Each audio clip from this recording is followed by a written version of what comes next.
భద్రాద్రి కొత్తగూడెం జిల్లా పాల్వంచ మండలం బండ్రుగొండ గ్రామంలో శ్రీరామనవమి వేడుకలు ఘనంగా నిర్వహించారు. ఊరి నడిబొడ్డున ఉన్న కమ్యూనిటీ హాల్లో గ్రామస్తులు కలిసి సీతారాముల కళ్యాణానికి ప్రత్యేక ఏర్పాట్లు చేశారు. ఈ కార్యక్రమంలో పూజారిగా అనుజోజుల వెంకటాద్రి పూజలు నిర్వహించగా గ్రామ పెద్దలు, రైతులు, వ్యవసాయ కార్మికులు, యువకులు, మహిళలు పెద్ద సంఖ్యలో పాల్గొన్నారు.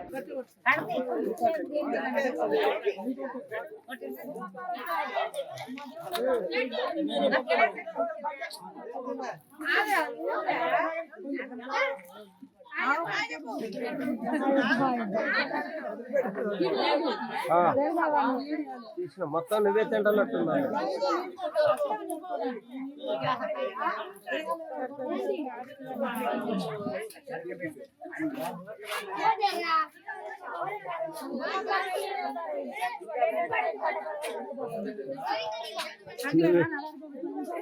వస్తా